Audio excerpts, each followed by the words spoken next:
Kumalma na ang lahat ng mga Kim Pao fans sa kumalat na balitang may secret girlfriend umano si Paolo Avellino.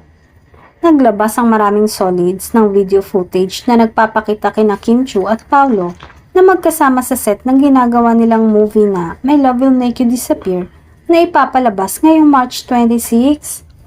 Sa nasabing video, mapapanood ang Kim Pao na sabay na naglalakad sa gilid ng magkakadugtong na resting tent.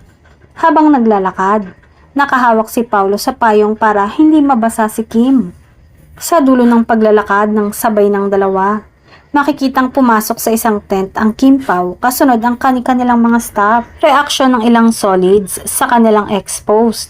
Thanks sa nag-post ng video na ito kasi isang patunay lang na walang non-showbiz secret girlfriend si Pao kasi dito sa iisang tent lang.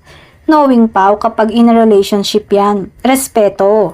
Hihiwalay ng tent yan kasi si secret girlfriend niya talaga ang kasama niya sa iisang tent. Ganito rin ang reaksyon at komento ng ibang solids.